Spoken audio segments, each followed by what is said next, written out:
Well, good evening. My name is Jody Cooper. I'm serving as interim president this year. And on behalf of Chadron State College, I'd like to welcome you all to the campus this evening. We are thrilled to be able to host the Pilster Great Plains Lecture Series this evening.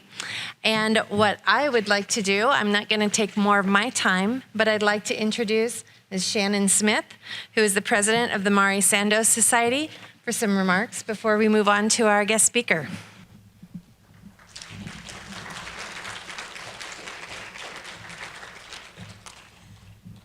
Okay, we all knew this was going to happen, didn't we?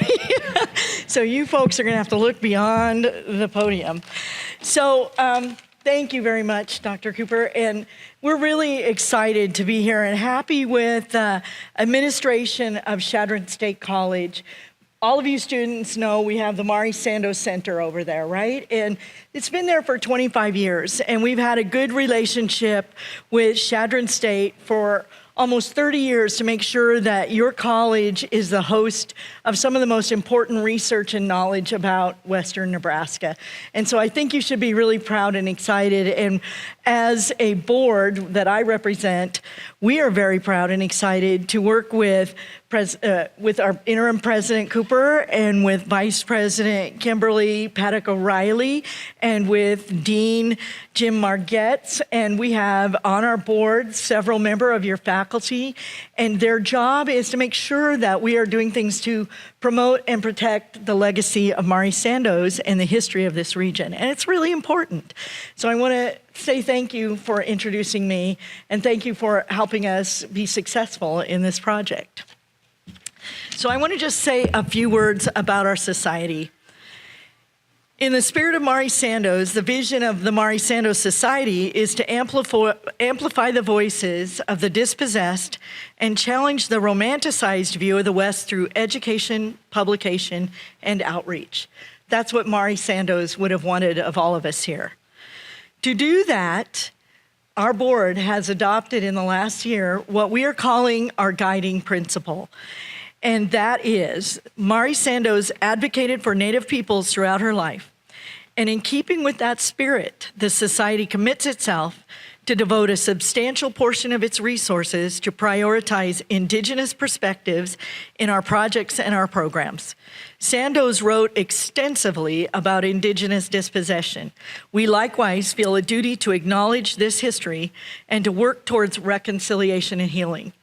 Folks, we live in the heart of a region that can demonstrate this, and I'm really proud to be part of this group and part of what the college and all of us can do together.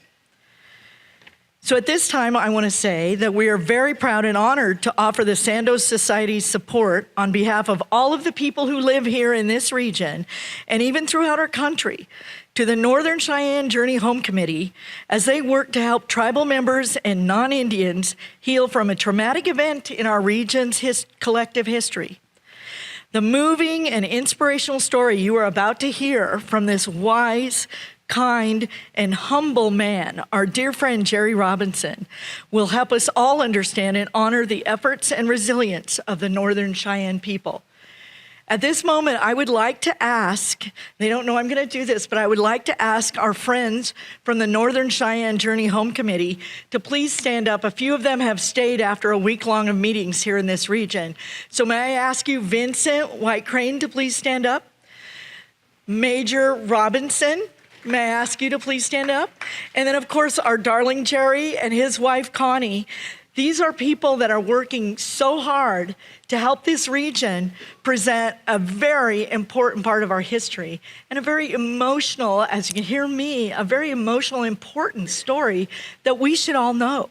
And so I'm very excited, and I thank you, and I extend my society's honors and gratitude for your partnership and for the work you are doing in this region. Thank you.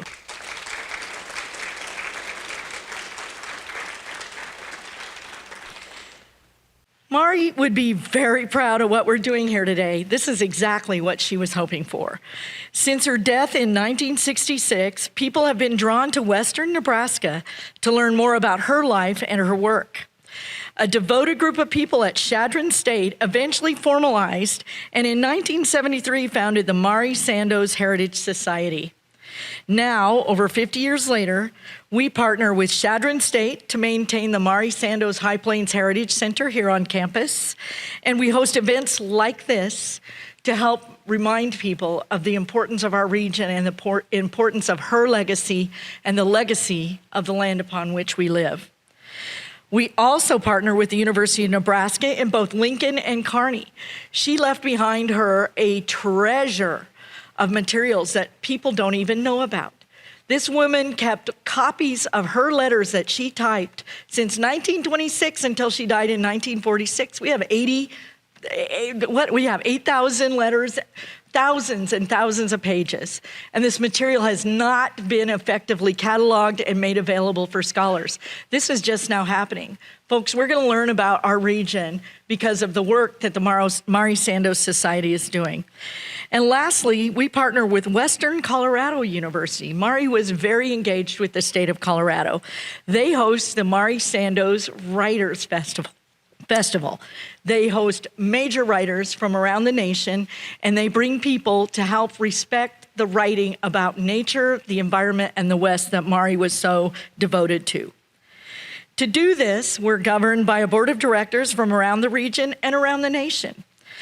I would like to introduce to you the members and board members of the Sandoz and the staff, Elizabeth Chase, who's in the back of the room. I would like to ask my board members to please stand up so that you can all recognize them, and please don't hesitate to speak with them. Thank you.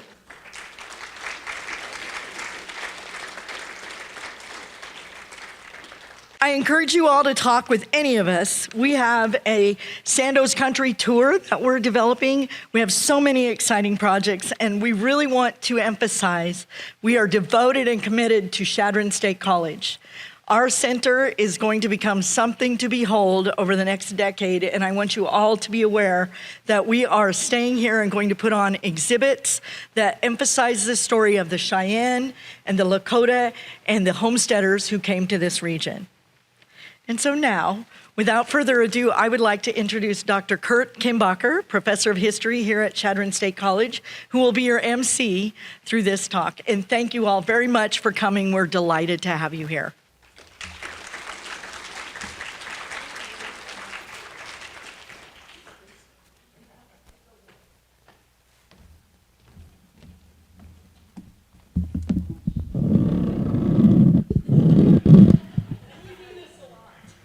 I'm buying her a box. Hey, thank you all for coming. It's good to see you here. It's really my privilege to introduce Gerry Robinson. I've known him for a number of years. We were trying to figure out just when, but I got a call one day from Courtney Kuba, who was over at the Sandoz Center as the archivist, that there's a person researching down here you might like to meet. And she was so right. In addition to just being good company, it turns out that he, much in the spirit of Mari Sandoz, is a writer's writer and a historian's historian. The breadth of the work he's just able to accomplish, he writes academic history, he writes poetry, he writes journal, encyclopedia articles for Wyoming or some history thing. You write really good articles, mostly about, well, exclusively as far as I know, about Indigenous issues, Northern Cheyenne issues, and just their absence in the historical record. Also, much like Sandoz, he writes with great detail, with authority, with elegance, and certainly with grace, especially when it gets, I think the going gets tough sometimes. So I just want to plug one more thing. Oh, and the other thing I want to say about him that I just learned today, he's also becoming an archaeologist. So it's, kind of a Renaissance man. But Cheyenne's story, an interpretation of courage, is available for sale in the back. I think it really expresses his voice about his relatives were negotiating war and peace with the United States back in the 1870s. The first part of a trilogy, and he brings us a lot. So without further ado, tonight's talk is the Northern Cheyenne Homecoming, renaming, regaining, and reframing history, something in that order. Please welcome me, Gerry Robinson.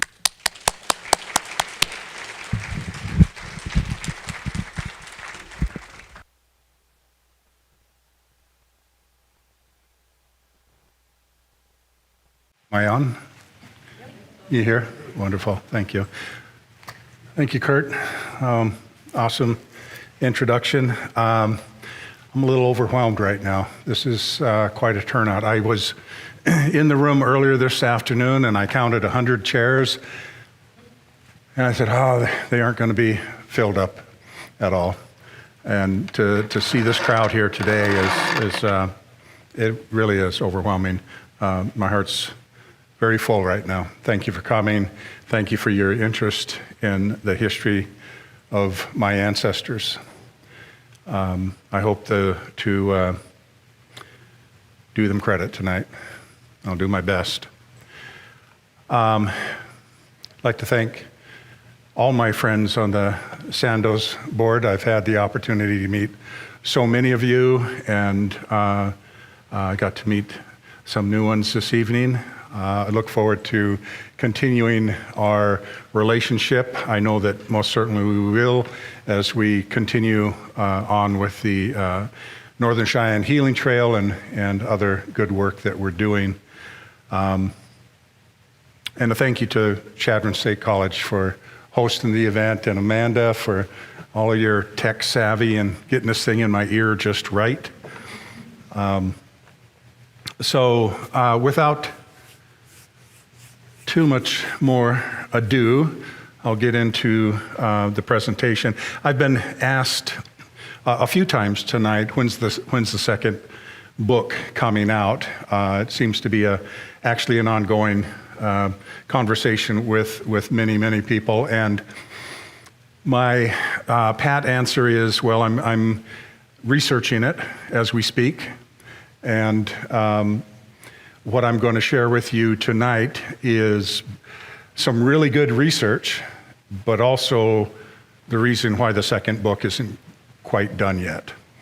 I got a little sidetracked with some very important work in the research, and everything that Shannon said about what Mari Sandoz hoped would happen down the line is in fact happening.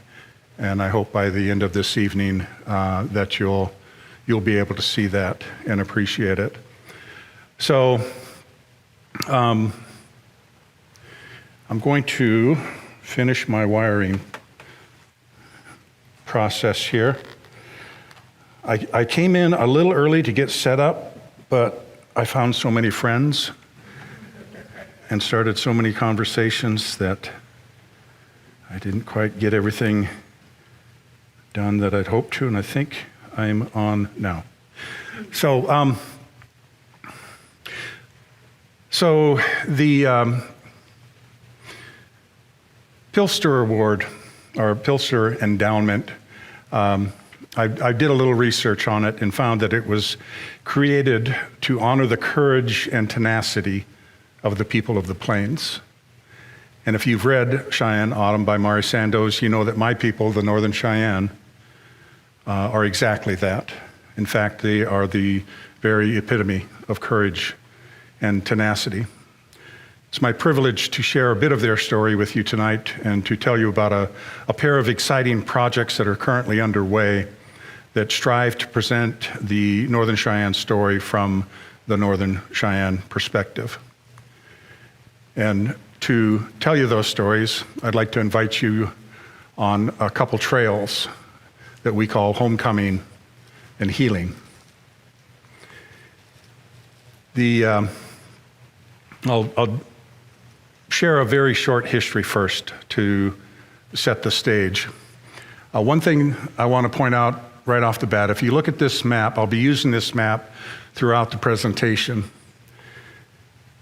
And if you look close, you can see that it's a map of the Great Plains. You can see the state lines in there and all of the rivers. But if you look very close, you'll notice that the rivers have some unfamiliar names.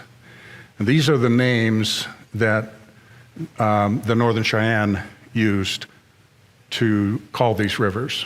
I took this map from my first book, and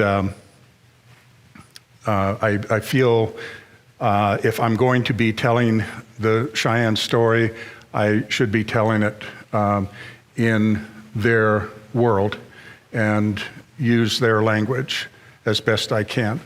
And so the rivers that you see there, well, you'll all see the Platte right off the bat if you just look for the way it flows, but the North Platte is called the Moonshell River, and the South Platte is called the Fat River, and then on down through you can see all the other names. This is part of, at least in this, when I'm in storytelling mode, that this is how I try to refer to the land that my ancestors knew. And so in the spring of 1877, the Northern Cheyenne tribe split into two groups.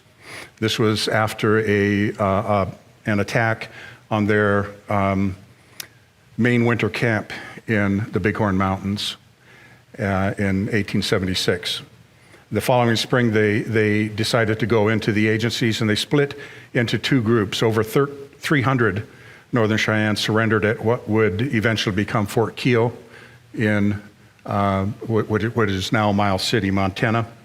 It's on the Elk River, Yellowstone River is what it's known by today. The largest portion of the tribe, nearly 1,000 members, went into the Red Cloud Agency, which they considered to be their home according to the terms of the 1868 Fort Laramie Treaty. And those at Red Cloud were immediately pressured by the U.S. government to move south to Indian Territory to live with their relatives, the Southern Cheyenne. The negotiating officers made many assurances that the Southern Agency offered better rations, better hunting, better farming, but the Northern Cheyenne people were very reluctant to leave their homeland. And when they balked, the officers then promised them that if they went down there for 1 year and they still didn't like it, they could come back north. And to everyone's surprise, a man named Standing Elk, who had been selected by the chiefs to speak for the people, agreed that they would all go down to the Darlington Agency in Indian Territory. The rest of the leaders, and really the rest of the people, were all very surprised that he agreed to go, and they were very reluctant, but they finally all decided to, okay, we'll go down and do the 1 year trial, basically. And so they traveled south to the Darlington Agency. This is a sketch of what the Darlington Agency looked like in 1878. This comes from the files of the Oklahoma State Historical Society. And after a period of settling in there, it quickly became apparent that the Southern Agency did not suit many of the Northern people. The better rations they had been promised were actually fewer and of poorer quality. The buffalo had all been but hunted out, and there were no implements for farming implements for those who wanted to try to farm.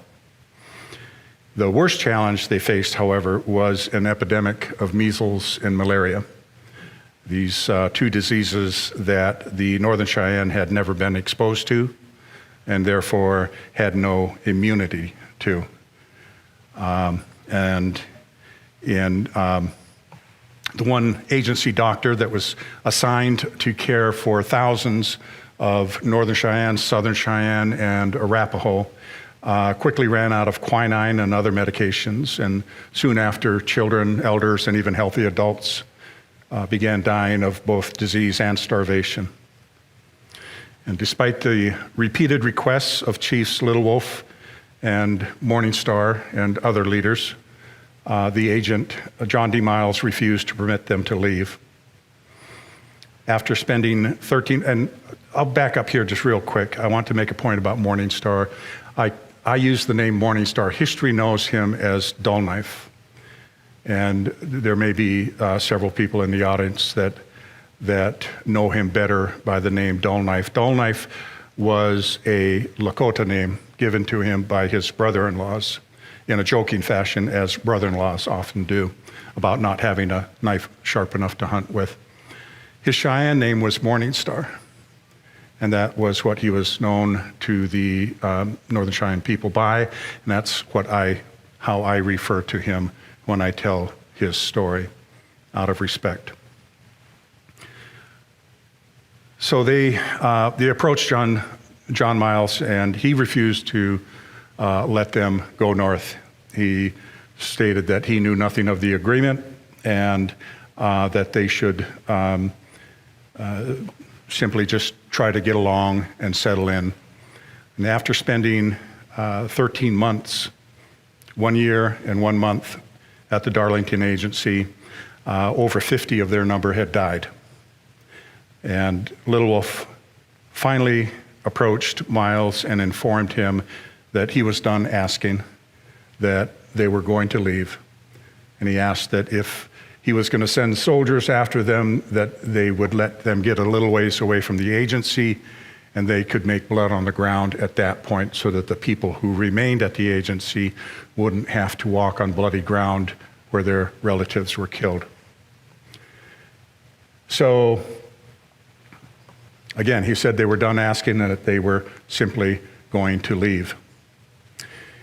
On the night of September 9th, under the leadership of Little Wolf and Morningstar, the people left their lodges standing and their lodge fires burning, and they just walked off into the night. They traveled 6 miles upstream on the North Fork of the Canadian River, where they came to a herd of about 400 horses that Little Wolf had the young men in the band for the last couple of months collecting horses, guns, supplies in preparation for this journey north. Once they were mounted, the people all headed north. There had been 2 companies of soldiers assigned to watch over them to make sure that they didn't leave. And so when I say they left their lodges standing, they left the lodge skins on. They basically took whatever they could carry on their backs and walked off. So the soldiers saw the camp as it should be, with the lodge fires burning, the lodge is still standing, and they didn't realize that the Cheyenne had left until they got notification from the agent early the next morning. This image shows the route that the Northern Cheyenne took home. In 2022, the Northern Cheyenne Tribal Council recognized this trail as the Northern Cheyenne Homecoming Trail. It's been previously called by other names, like the Northern Cheyenne Exodus Trail, or the Cheyenne Odyssey, or even Dull Knife's Raid. This name change is significant because, as well-meaning as those Greek and biblical names are, they do not adequately describe this Northern Cheyenne experience. Though it might sound a little nitpicky, even the name Dull Knife, as I said, was a Lakota name, and it certainly wasn't a raid. What these people were trying to do was go home. So here's something that you might find interesting. I'd wager that most of you had no idea that at one time this trail was going to be called the Cheyenne Autumn Trail. This was a promotional shot that was taken during the festivities around the premiere in Cheyenne, Wyoming, of the movie that was based on Maury's book. You can see there the couple actors in the movie, Jimmy Stewart, Carol Baker. There's the governor, Cliff Hansen of Wyoming, and the man wearing the headdress is John Woodenlegs, a past president of the Northern Cheyenne tribe. The name was even recognized by the Secretary of the Interior at that time, Stuart Udall, at that event. But there's been no official declaration made. I've dug as deep as I can go to try to find something in the official government record to indicate that this would be known moving forward as the Cheyenne Autumn Trail. And I've been up and down the trail several times, and I can tell you that I have never come across any remnants or any indication that the sign was ever installed. So what I've surmised was that it is likely just another case of outside entities calling attention to themselves by talking about their big plans to help Indian country and not following through. We all know that Mari hated the movie, and I can't help but suspect she probably may have felt the same about all the hoopla around calling the trail by this name.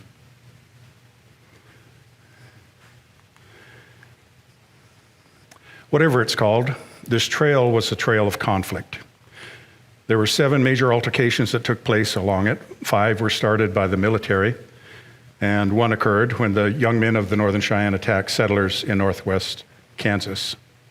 The last at Fort Robinson, and I just want to get this out of the way.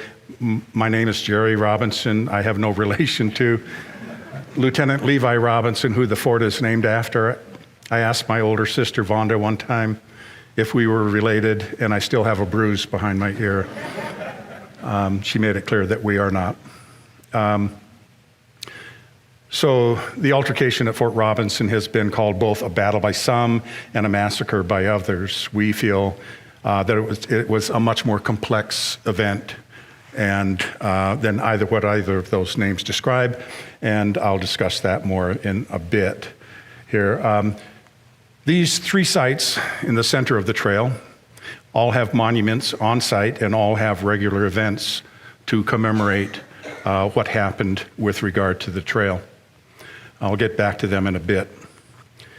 On the other hand, the locations, all the sites on the southern portion of the trail have been forgotten over time. Many authors have written about them, but none have actually visited them. I wasn't aware of this until I began looking for them myself. Being a Northern Cheyenne, excuse me, I felt it was important to at least make an effort to try to find them. I started with Turkey Springs, the Turkey Springs battlefield. This is the first battle that took place along the trail back home. And, okay, yeah, that's it in the orange, the larger star at the bottom there. If you travel to the town of Freedom in Woods County, Oklahoma, and ask for help finding Turkey Springs, as I did, you'll be taken to this site, this developed spring, appropriately called Turkey Springs. It's on Anderson Creek, just northeast of Freedom. It's Highway 64 crosses Anderson Creek, and in 1978, the centennial celebration of the Battle of Turkey Springs, the Oklahoma Historical Society placed this marker to indicate where the Battle of Turkey Springs took place, which was very considerate, but completely wrong. The research that was done to verify it was quite incomplete. When I visited the site, I noticed the terrain there just doesn't match with any of the historical record. The military wrote a lot of reports, gave a lot of testimony about the events at Turkey Springs and all of the other battles that took place on up the trail. And when you read those reports, they describe different geographic elements that were involved in the battle, and none of those showed up at this site. And but that doesn't stop somebody from writing about it. And what I found is that a lot of the authors actually changed the story. If you read certain authors, they changed the story to match this landscape and took it away from the actual descriptions of what the soldiers wrote about the event. On my second visit to the site, I had with me Dr. Richard Littlebear, who was then the president of Chief Dull Knife College from our reservation.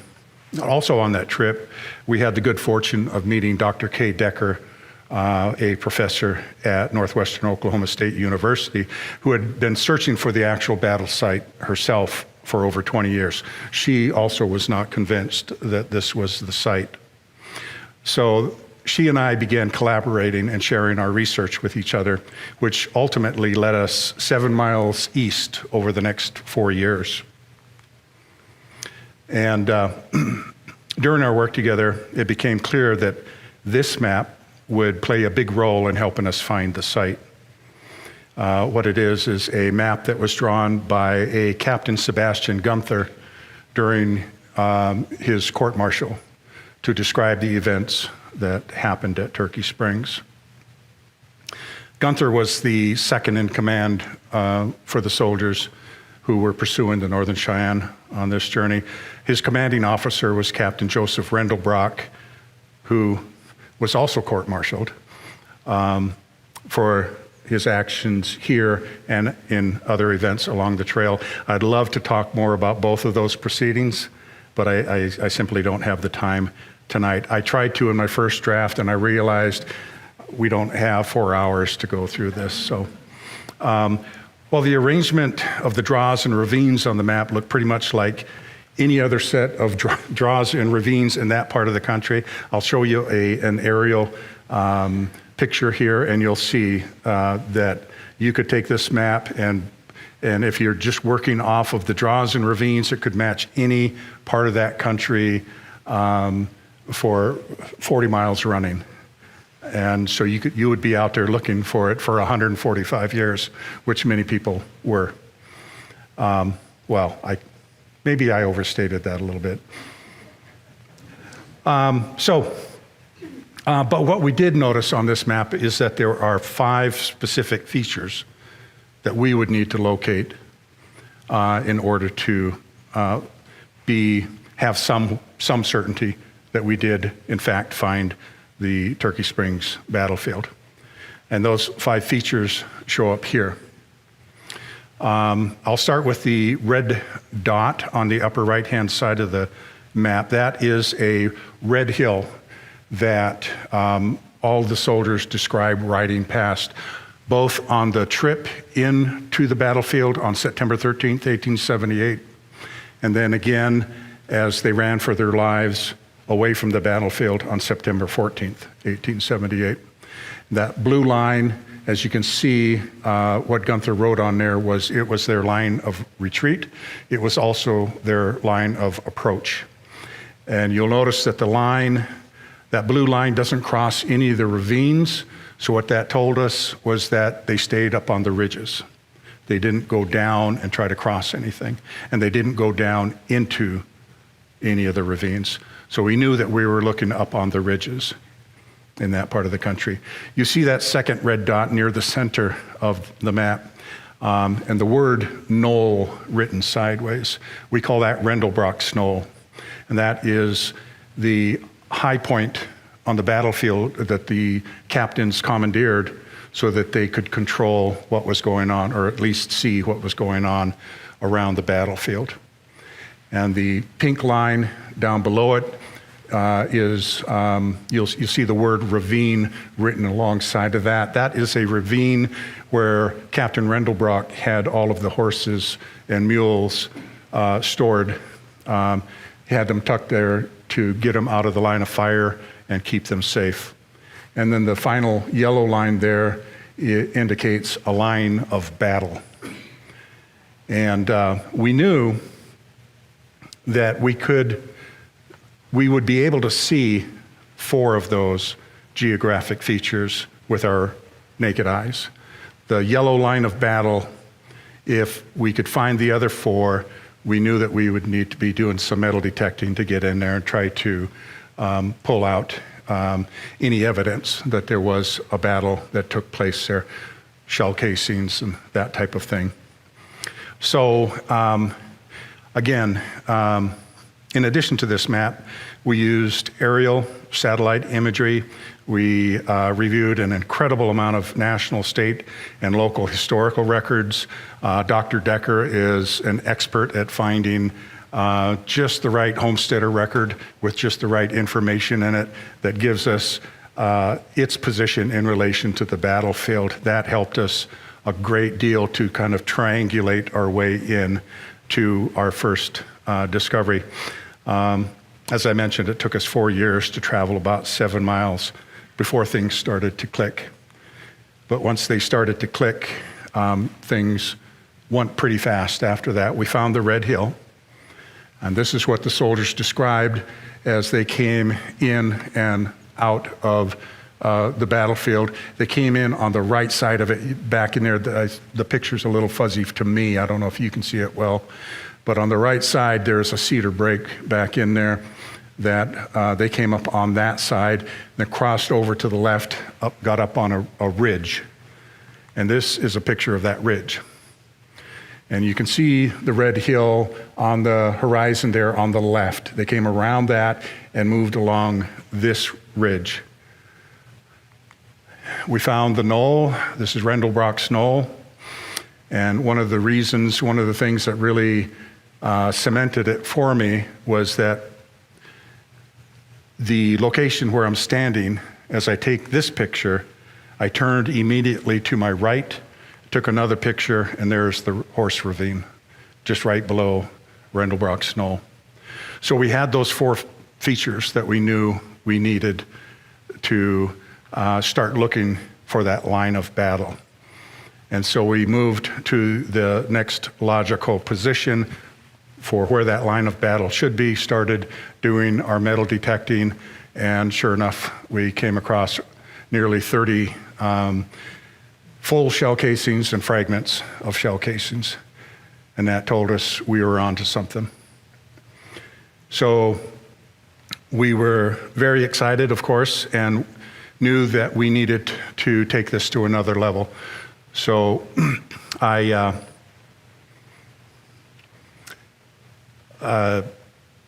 knew we needed to start bringing in people who could help us document things properly. We reached out and contacted the Oklahoma SHPO, the State Historical Preservation Office, and shared what we had discovered so far with its director, Christina Wyckoff. She was very excited and was quite willing to help. In fact, she joined us on our next trip out. That's her in the blue hat, overlooking the digging that's taking place. This is just off the crown of Rendlebrock's Knoll. I want to point out the woman on the left in the yellow vest taking a picture of the events there. Her name is Rebecca Hawkins. When I contacted Christina Wyckoff, she gave us a list of archaeological contractors that were certified to work in the state of Oklahoma. And I didn't get very far down the list. It's alphabetic, and I came across the name Algonquin Consultants. And for those of you who are aware, the Cheyenne language is an Algonquin-based language. And I figured there's got to be something here. So I gave a call, and sure enough, Rebecca is not Northern Cheyenne, but she is of Shawnee heritage. It didn't take long into the phone call before she told me that she and her husband over 25 years ago had adopted 2 Northern Cheyenne children, and that this project was so near and dear to her heart that she would provide the services of her organization gratis without any charge, and she has done so to this date. And we've done a lot of work. I cannot say enough about her and her company. I'll show you a great picture of one of her employees here in just a little bit at another battlefield, Cody. We call him the GOAT because he climbs anywhere. He climbs anything. So I need to move on here. What we found in that hole was this shell casing. And this is the nail that gave us every assurance that we had the right spot. This is a 4570 shell casing with a head stamp on it. Now, the military didn't start putting head stamps on their shells until 1877. There's information on this that helps us to understand a lot about this shell. The C at the top tells us that it's a carbine rifle, for a carbine shell for a rifle.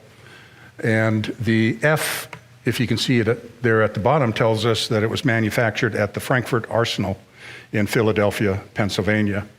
The 3 on the left and the 7-8 on the right tell us that it was manufactured in March of 1878, 6 months prior to the Battle of Turkey Springs that took place in September of 1878. I can tell you that there were no altercations of any kind, military or otherwise, up in that part of the country in that 6-month period.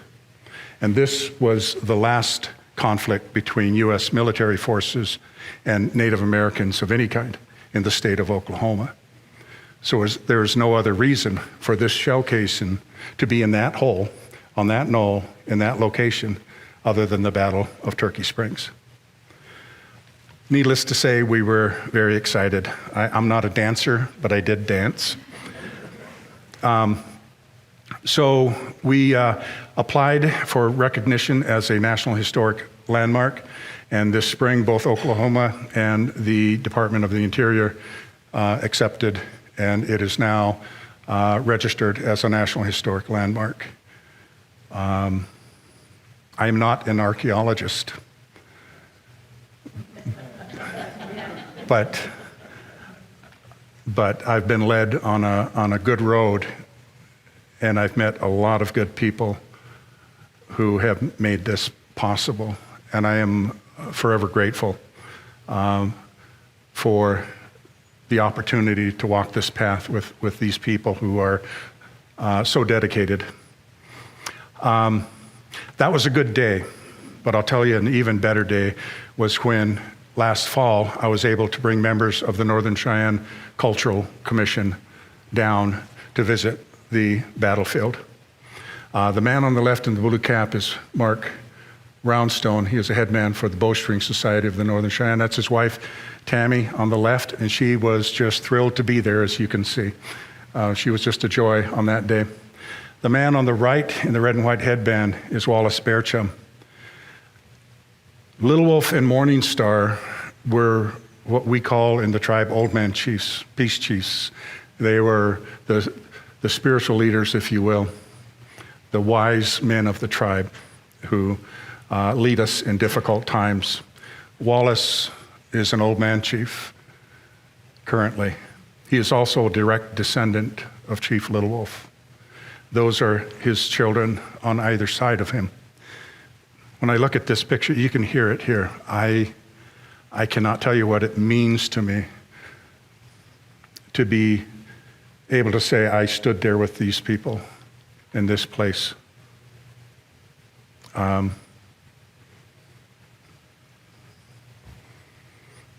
didn't know when I decided to pick up a pen and start writing that I would be able to experience something like this. I show you this picture not only for who's in it, but where they're located.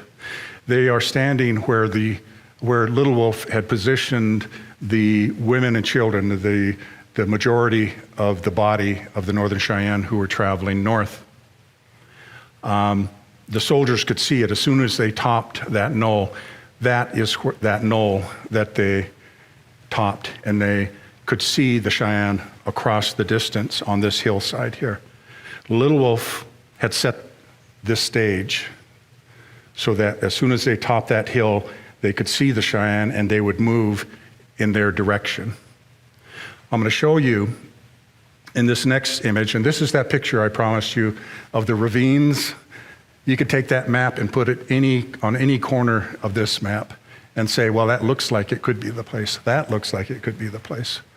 I'll show you where, if you remember the five elements. And it starts with the Red Hill. It's located right there. Now I'm going to pull up some of the narrative from Captain Gunther's testimony during his court-martial. I will read the testimony. If you will just watch the screen, I will present how the Battle of Turkey Springs went down, which is something that until this discovery, nobody really knew exactly what happened. So what Gunther said, as soon as we got over a very high knoll, which is the Red Hill, over the broken country, we could see the Indians in that gold oval. about a mile the other side of the ridge. We approached to within a half mile of them when we were in between two canyons. After we got in, we found ourselves surrounded by the Indians. This is my favorite graphic of this picture. This shows two things. The experience of Chief Little Wolf and the experience of Captain Joseph Rendelbrock. Little Wolf staged this. You can see those purple fingers are just waiting to grab down on this body of 80 soldiers, should the soldiers decide to attack. Rendelbrock, with his experience, rode into that and stopped. He could tell that if he went any further, we had another Fetterman massacre on our hands where 80 soldiers were wiped out. This is where I chuckle, because Rendelbrock was court-martialed, driven out of the Army for his actions at this site. The court-martial was brought by a young lieutenant, Lieutenant Abram Woods. And the irony of it all is that when Rendelbrock stopped, he sent out an Arapaho scout to parley with the Cheyenne. And the Cheyenne told them, no, we aren't going back with you. Oh, I want to finish one more detail here, if I can. So they were already lying in the canyons waiting for them, although a majority of the Indians showed themselves a quarter mile further up on rising ground, and that is that red circle.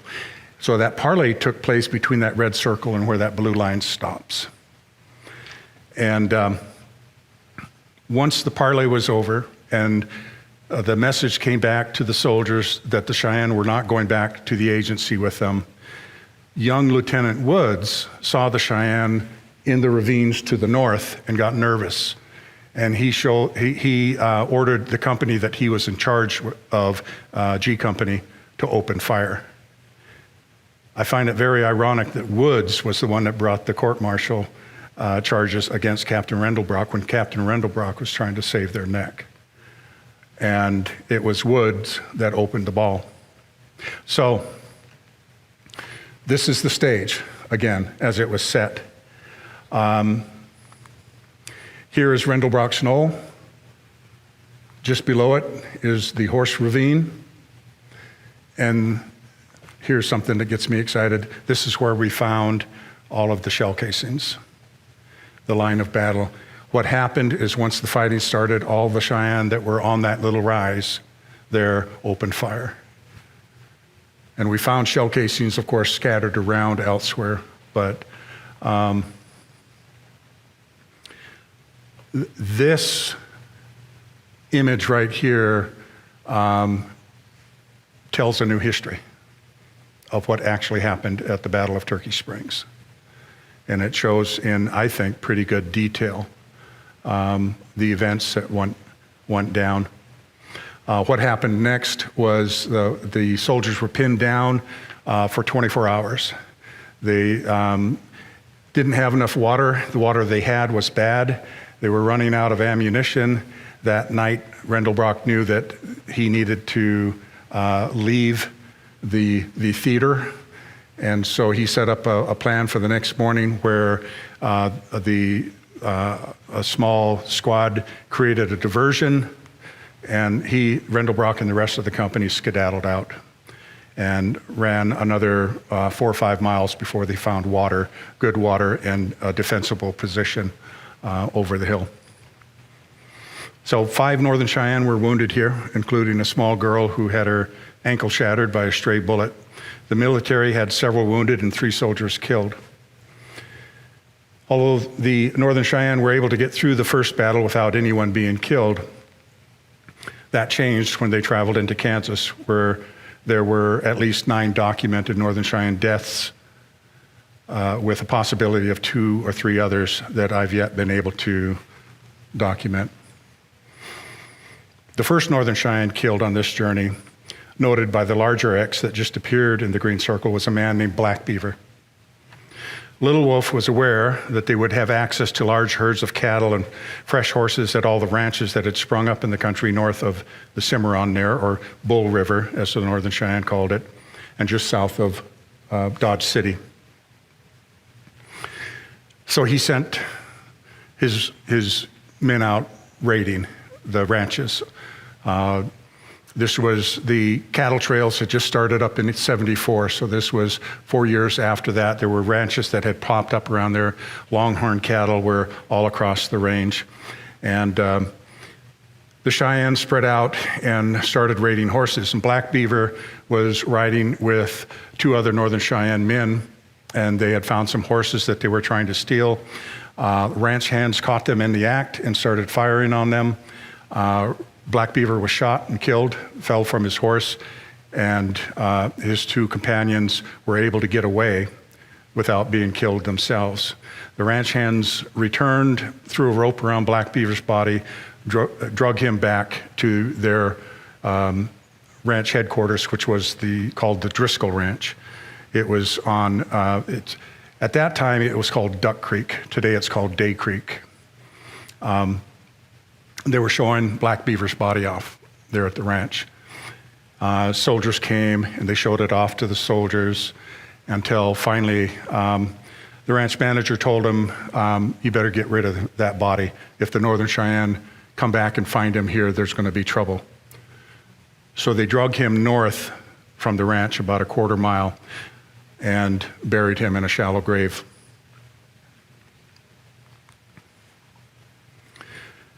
This story has been verified in several different ways. Little Wolf told the story and gave a name to the man when he was interviewed by George Bird Grinnell in The Fighting Cheyenne and other publications by Grinnell. There was a man named J.E. George who was part of the ranch hands, one of the ranch hands that was involved in the shooting. He gave his first-hand account to a journalist at that time. The story was written up and it's been placed in several other publications since that time. And you can read his story about it. The military reports corroborate it. And this man, I won't give his last name because he's a landowner, but his first name is Gerry. He's a good friend. And I found Gerry, actually, through the help of another man I had been introduced to. All along this journey, and I was telling this to Shannon earlier and others, it seems like when I get to a turning point and I make that turn, the perfect person is standing in the perfect spot at the perfect time.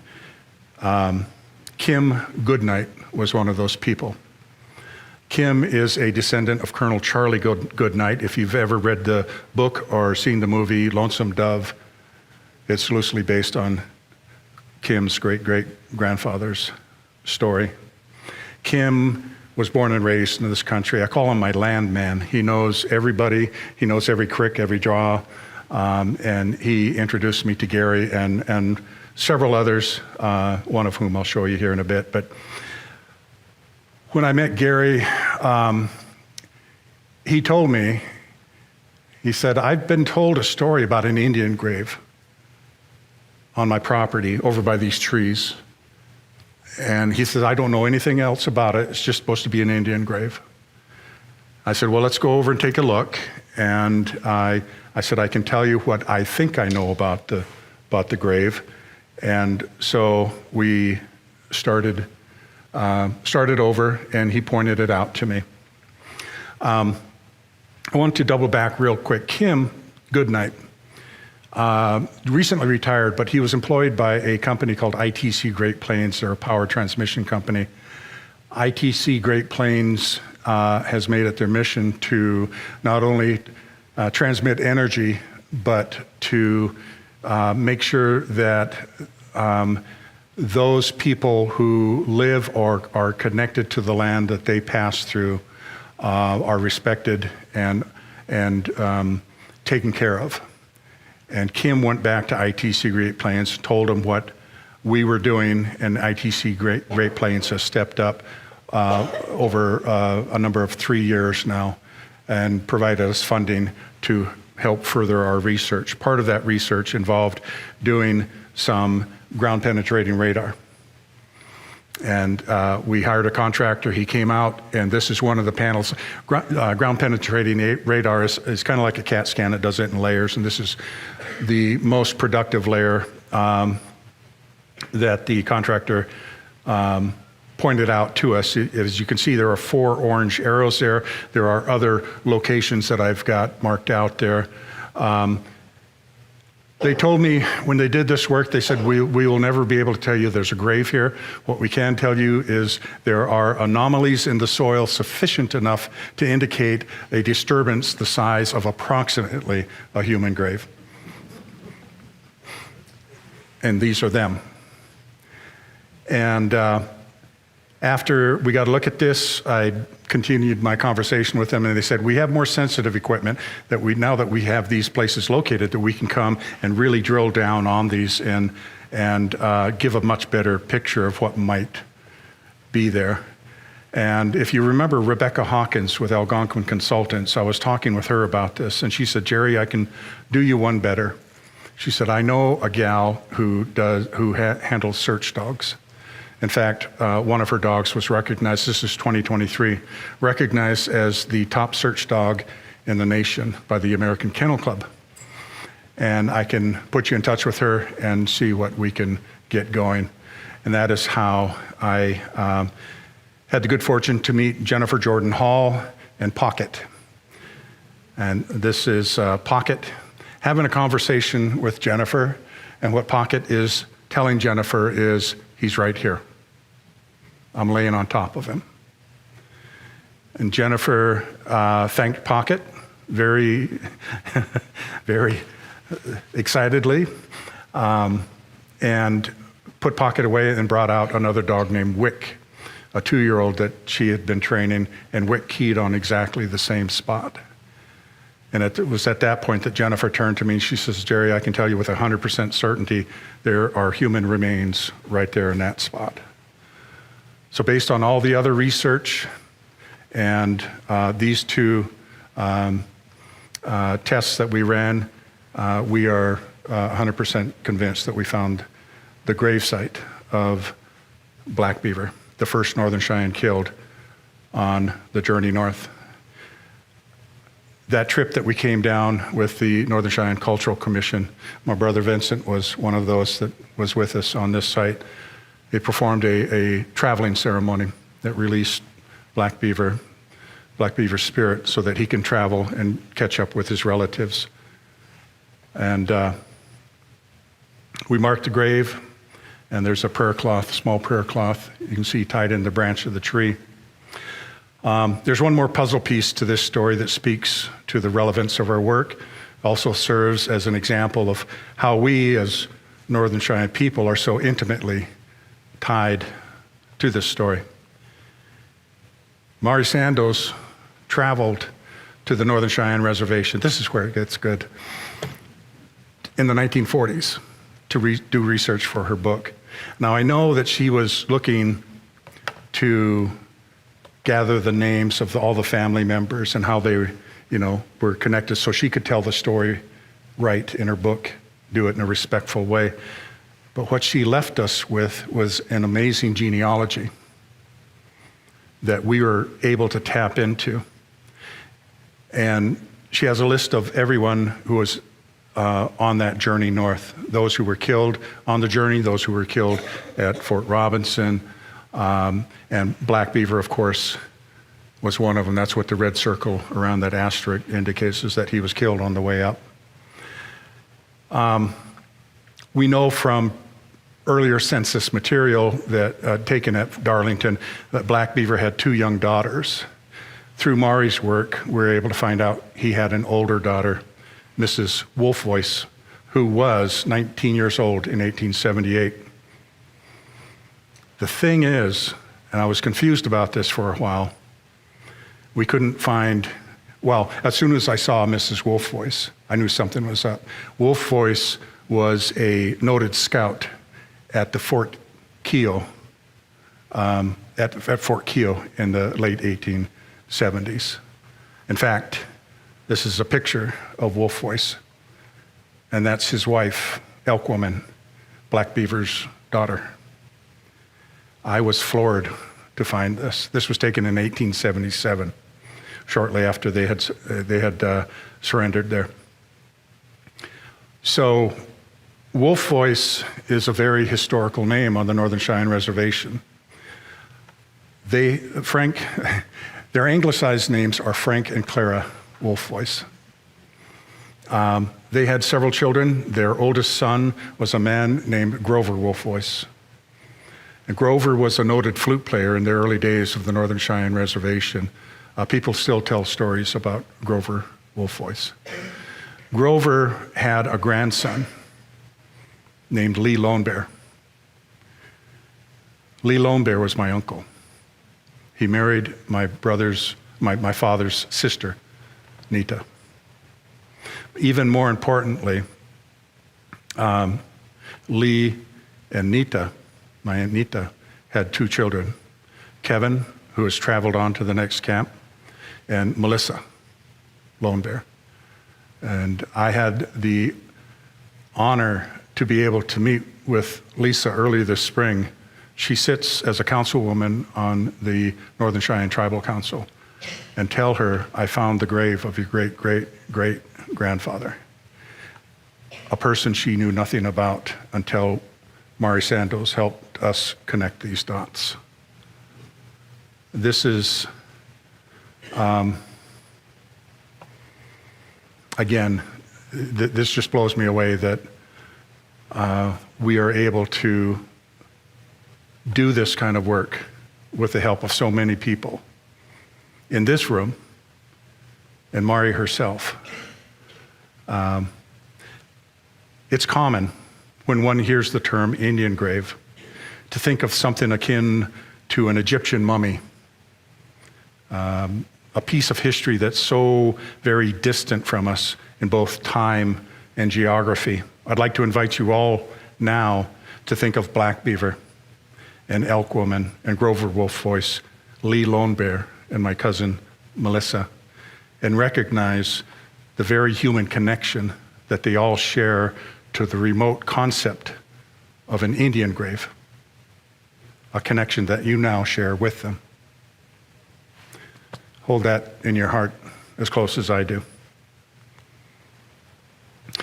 Pressing forward on the trail, this last fall we were very fortunate to discover another battlefield that has become a casualty of fragmented and forgotten historical record. It is called the Wall Fight Battle, and this is a picture of its location near Meade, Kansas. Finding it was another case of piecing together scattered bits of history that give us part but not all of the story. One of those pieces was again provided to us by the research of Mari Sandoz. This is a map that she had drawn on, a topo map she had drawn on that I found at the Love Library in Lincoln. And she used it to track the military activity in this part of the country. The zigzag line moving from top to bottom on this map shows the route taken south by the troops under a Captain Morse from Fort Dodge. They were directed to meet up with Captain Rendelbrock's command. The triangle at the bottom shows a series of camps and engagements that occurred between September 21st through the 23rd. After they joined up with Rendelbrock, the straighter, and these events took place. The straighter line on the left shows the path they took, trailing the Cheyenne out of that part of the country after the engagements. The wall fight took place on September 22nd, 1878, and you'll note on this blown up portion of the map that Mari locates it on the left tip of the triangle. Now, I'm not sure why she selected that location, but I've looked it over and it doesn't jive with the military records. Actually, though, this map helped us to get into the area, and when we were in the area, we came across a landowner that had in her possession an article that was written about the battle in the 1920s. And it was that article that gave us the location of the actual battle site. And I've located that with this blue circle. It's downstream. And we know that we found the actual battle site because it's producing. These are some of, just a couple of the items that were pulled out of there. Another 45-70 shell casing. On this site, we were able to find incoming, the lead. This is Cheyenne, Northern Cheyenne incoming. We know from the story of the battle and the placement of this lead that it was coming from the Northern Cheyenne rifle fire. On that picture on the right, you see that woman on her knees there. She had just dug that lead slug out of the ground. She is the landowner. And I wish I had panned my camera up because she is grinning from ear to ear. She is just so tickled to be on this adventure with us. About our second or third day in, she came to me and asked very quietly, "Would you mind if my sister joined us on this?" And I told her, it's your land. Come on. She had no idea this was on her property, that this was on property that her family had owned for so long. I believe her father knew because Alan Boy wrote the book, Holding Stone Hands, and he mentions her father, and that he gave permission to actually, my friend Kim Goodnight's father, Don, permission to take a couple Northern Cheyenne to that property, but the gate was locked, and they couldn't get their vehicles in there. So the two Northern Cheyenne, one of them I know I grew up with, Andy Suktas, walked out down the ridge and looked down in the canyons and came back. So, Don passed, and so did Janet's father, and this history was that close to being lost. This is a picture in the middle of Cody, the goat. He's standing on top of a 90-foot cliff, swinging that metal detector like he's walking a puppy or something. If you can see, that's my shadow down at the bottom, leaning over, and I'm shouting, "Get off the cliff, Cody." Algonquin Consultants has done just an amazing job for us. We're going back down there next week to finish out our survey. So moving up the trail, we come to the more well-known battle sites. This is the marker on the left at the Punish Woman's Fork battle site just north of Scott City, Kansas. On the right is the obelisk that was built to honor the settlers that were killed at Oberlin, Kansas. I'll touch on work we're doing at Fort Robinson in just a moment here. First, I just wanted to, there we go, show this picture, which these are some of the sites along this trail that I've had the pleasure to travel over for these last several years. The Northern Cheyenne, in 2002, the National Park Service had a white paper written by experts in the field to identify trails associated with U.S. and Army Indian campaigns in the Trans-Mississippi West for potential consideration as a National Historic Trail. The top two candidates identified in this paper were the Bozeman Trail and the Northern Cheyenne Homecoming Trail. I'd like to note that they identify the Northern Cheyenne Homecoming Trail as the Northern Cheyenne Exodus Trail in this paper, but they also recognize the Northern Cheyenne preference for having it identified as something to do with Northern Cheyenne Homecoming.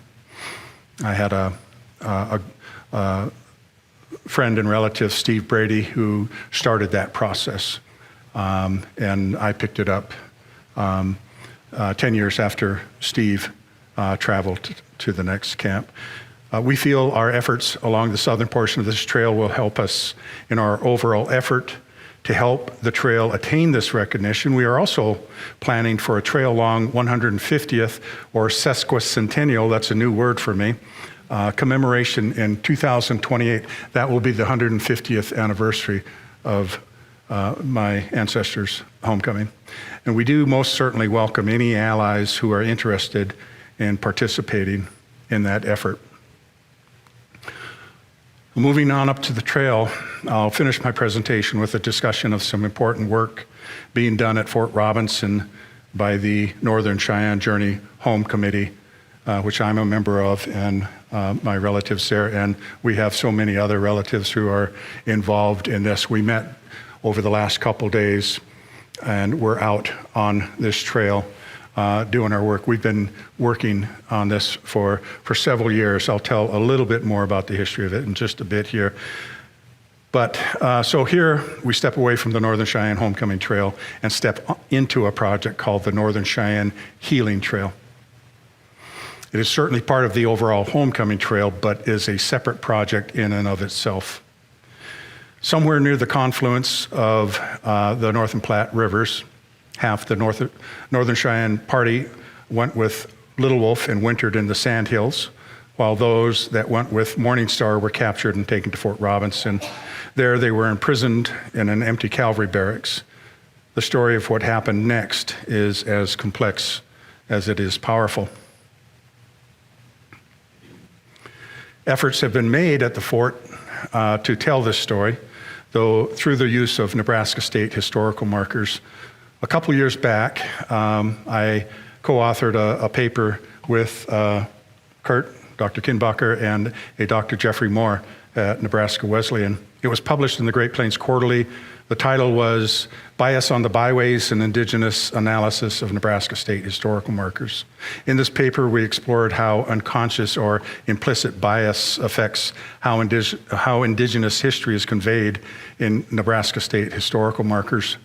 We were quick to point out in the paper that this unconscious bias is certainly not a product of the storyteller's explicit intent to diminish anyone. It is rather a product of how poorly Indigenous peoples were perceived and understood, or more often misunderstood in earlier times, and how that misunderstanding has been sustained through various media over the years and still appears in today's storytelling. The signage at Fort Robinson, as well-meaning as it is, clearly reflects this unconscious bias. Many Northern Cheyenne deal with their own bias, it's important to point out, about this story. It's not unusual to hear elders especially express their reluctance to visit the fort, having been told over the years that it is a dark place full of grief and sorrow. This wounding cannot be ignored. Cross-cultural healing is clearly needed. The Northern Cheyenne Healing Trail, help me, Vincent, Nastanomeo, is an ongoing tribally recognized effort to design and build a 3.5-mile-long interpretive trail that tells the story of the Northern Cheyenne breakout from the Northern Cheyenne perspective. Our goal is to foster a better understanding of not only what happened during the breakout, but also why it happened. We believe that this broader understanding is a vital first step toward the cross-cultural healing that is so badly needed and that we hope to encourage. This image and several of those that follow are conceptual drawings from the Mass Design Group, an architectural firm we've partnered with to help design and build the trail. Telling what happened involves describing the events that led up to the breakout and sharing how things unfolded during the breakout by telling the stories of different individuals involved in it. We also intend to incorporate elements of Northern Cheyenne culture like language, ceremony, leadership structure, botany, and education to help explain why our ancestors chose the drastic course of action they did. These elements were what wove them into this land and why, for them, leaving here again would tear them from the very fabric that their lives were part of. They loved this land, the wildlife, the seasons, and the way of life they had learned here.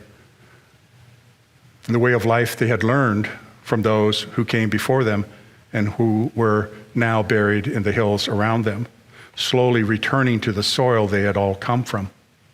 All of this embodied who they were as a people. This is why they would risk doing what they did. Whether they lived or whether they died, they were determined to remain part of this place. They were not from this place, they were part of this place.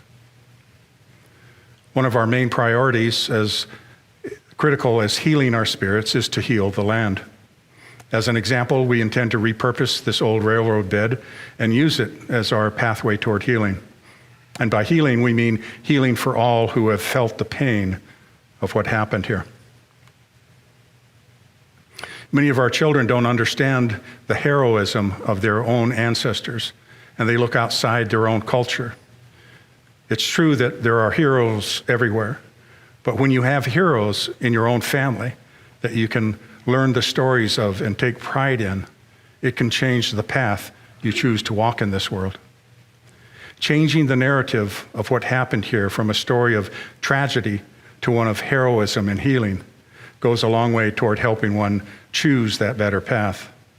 This trail will provide a variety of opportunities and settings to change that narrative. Families and kinship are also what tied our ancestors here and to each other, telling trail visitors how these important bonds function both then and now, still today, will serve to provide a critical understanding of the level of love, compassion, and humanity that enriches all our lives. By reclaiming our ancestors' stories, we also help them reclaim their humanity. This image depicts what we call the women's reflection point, one of 4 points of rest and reflection along the trail. We will include a discussion of traditional tribal leadership structure, but also recognize Northern Cheyenne perseverance and the ability to adapt when necessary. These characteristics of perseverance and resilience tie in well with those that I began this talk with, courage and tenacity. It is the purpose of this trail to raise these characteristics up, along with so many others that were displayed along this remarkable and historic journey home. Today, the end of the trail is marked by a monument that was dedicated in 2016. The story of this effort began when 2 of our elder women, Rosie Eaglefeathers and Edna Seminole, Vincent's mother, made their first trip to Fort Robinson in 2001 and decided on that very first trip that we needed to tell our own story here. They have both traveled on to the next camp, but we persevere, honoring their wishes and their memory, just as we honor the wishes and memory of those who ran for their lives here on that cold January night. These are 2 separate projects that I've introduced you to tonight. They are related through the heroic story of our ancestors, but each is singular in its focus to achieve separate project goals. But they do share 2 important overall goals. One is to honor our ancestors, those who made this incredible journey and who risked so much that we might keep our homeland. But just as important, we also do it to educate and inspire those who they did it for, all the generations that followed them. Because of our ancestors, we are still here in our homeland, and our ancestors' stories live on through us. It's time that we start telling them ourselves. Niaish, thank you. And Nahane. Done.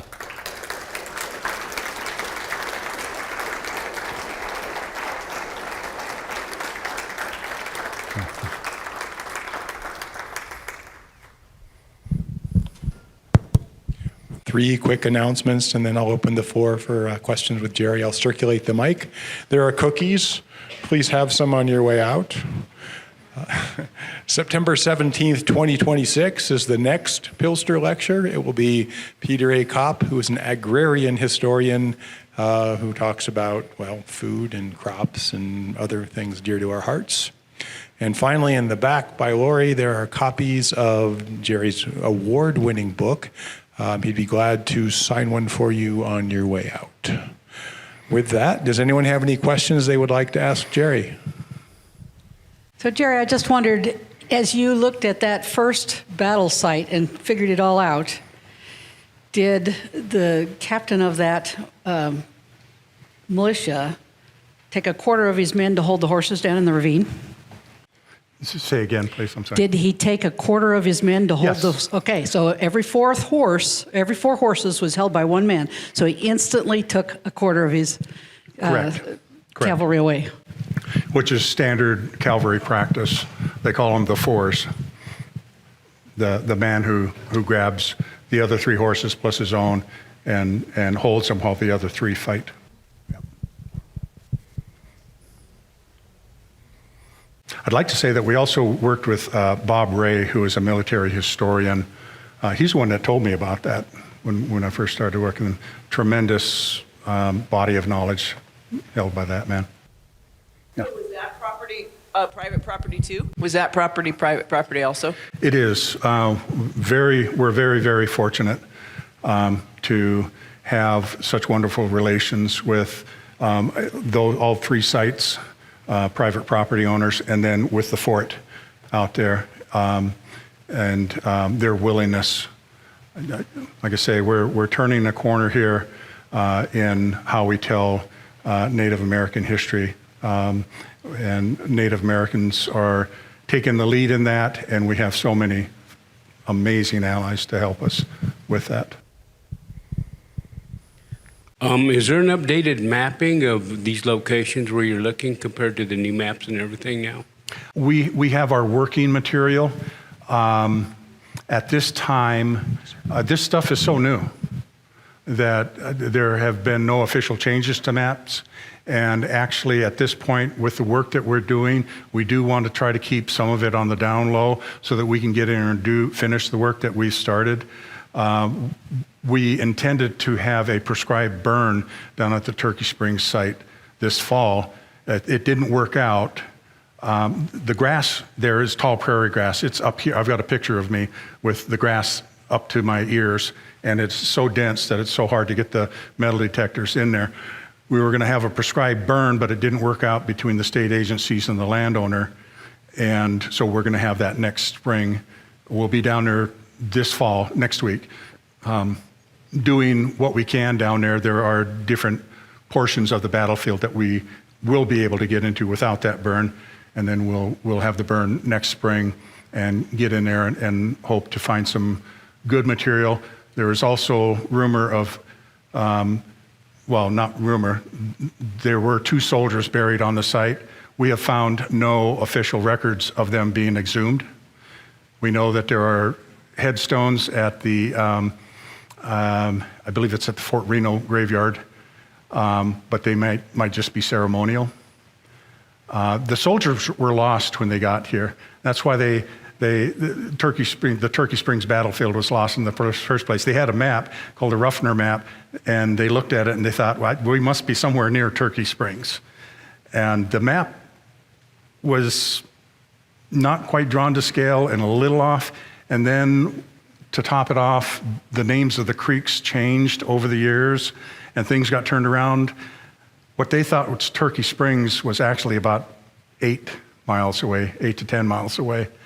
And so they were lost. So they may not have known how to get back up to where the soldiers were. So when we have the prescribed burn, we're going to bring the dogs back out and give Pocket another run at finding some history. Thanks, Gerry, so much. That was an awesome presentation. I'm sure my students got a lot out of it, and I certainly did.